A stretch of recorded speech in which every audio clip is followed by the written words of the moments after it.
More about that at 6:30. We're back with our next bulletin just after 2:40 on BBC Two. But for now, have a very good afternoon.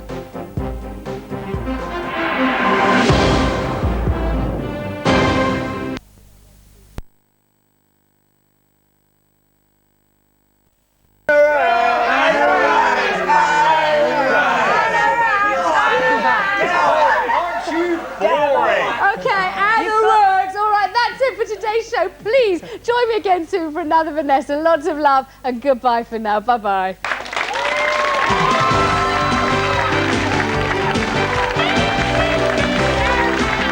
Roll.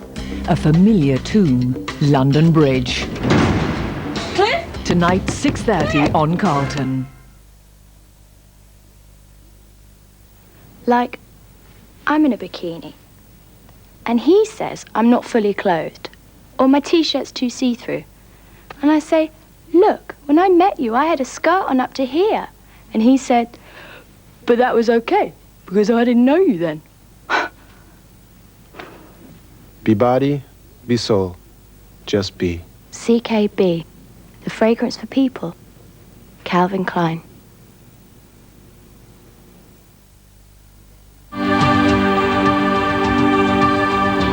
Introducing Baby to the latest 3 for 2s at Boots. Experience the fastest, the most exciting, and the coolest video release this year. Arnold Schwarzenegger. You are not sending me to the cooler. George Clooney. I freeze. I'm Batman. Batman and Robin. Buy it on video. Watching Art Attack won't help you paint the Mona Lisa. But it might help you paint other people. So real. Now, at 3:20, the news headlines from John Suchet at the studios of ITN.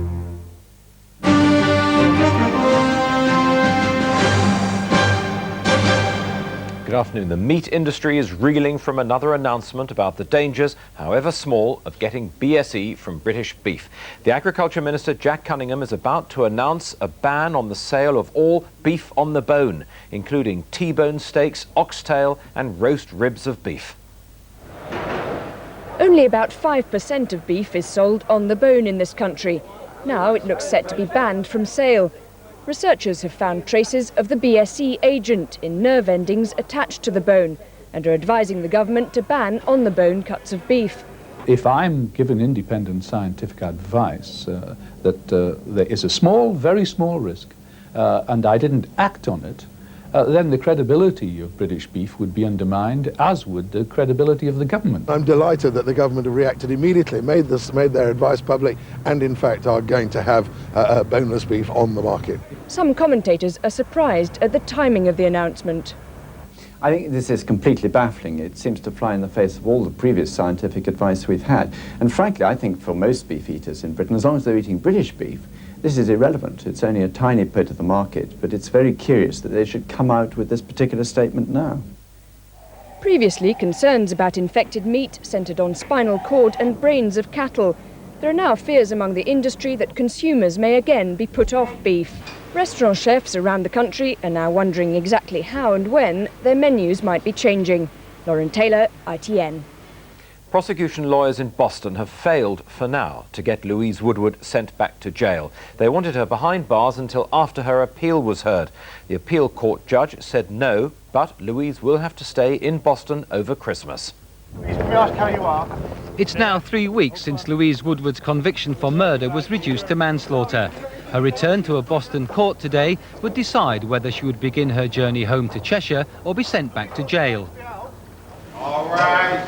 Massachusetts prosecution attorneys argue that Louise should be locked up while awaiting their appeal to be heard against the reduction of her conviction for the murder of baby Matthew Eapen. In the event, Judge Justice Ruth Abrams ruled that the appeal will be heard next year. The probable date for the appeal is March. The judge did not alter Louise's status, meaning that her passport will not be returned and she will have to stay in Boston. She will not spend Christmas in jail, but she now faces the prospect of having to remain in the United States for the rest of this year and part of next. John Taylor, ITN. The Spencers' marriage finally ended in a quickie divorce in South Africa today. The drama continued to the end. There was a last-minute delay when documents from the Earl's lawyers had a few words missing. It then took 6 minutes to bring the 8-year marriage to an end. The Prime Minister said a short time ago there would be a review of the way power stations are switching from coal to gas. Hundreds of miners arrived at Westminster this afternoon to lobby MPs about possible job losses before Christmas.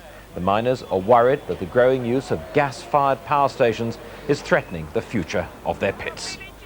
A man who was jailed 25 years ago as a teenage soldier for the murder of a schoolgirl was freed today by the Court of Appeal. Andrew Evans said he was glad his long nightmare was over. He'd originally confessed after dreaming he had killed the girl. Only later did he realise he couldn't have done it.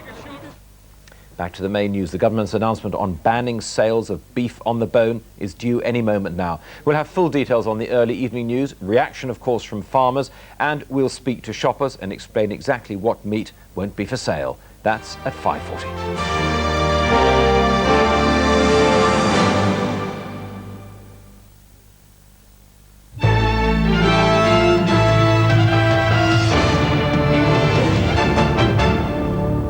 Hello, good afternoon. I'm Anna Maria Ash. This is London Today.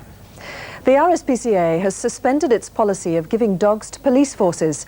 The move follows allegations that a police handler in Essex killed his dog after being ordered by a trainer to control the animal by kicking it. The RSPCA says no dogs will be given to police in England or Wales until the Essex force completes its inquiry.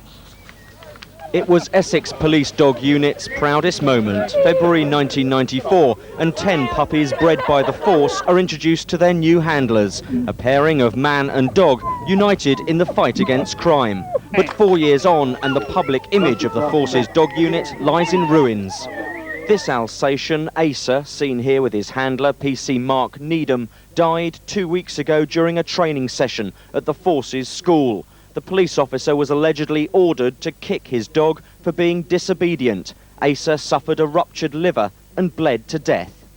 Only 2 weeks before the death of the 4-year-old German Shepherd dog, an officer had complained of the force's brutal training techniques. It was apparently common practice for officers to be instructed to kick their dogs whilst they were tied to a horizontal pole. The Essex Trust have decided that they will no longer rehome animals to the police in Essex while these training methods are in use. It's very unfortunate and sad that this dog has died, and we've stopped any of these practices.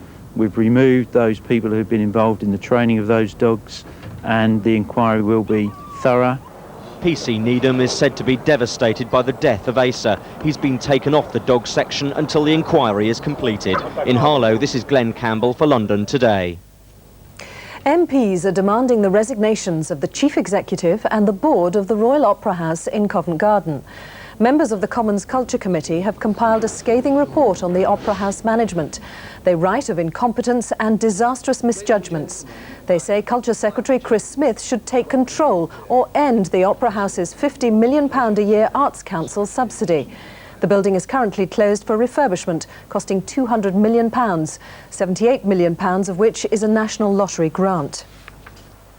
We regard the lack of financial information available to the board and the management of the Royal Opera House as deplorable. In the light of the fact that the House has received £98 million of taxpayers' money in the last 5 years, we are astonished that the Arts Council seems to have expressed no concern at this state of affairs.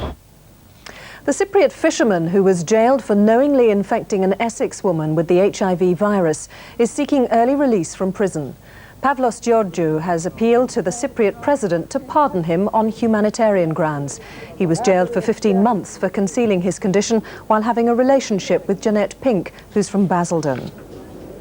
The parents of children at a Muslim school in northwest London marched to Downing Street today.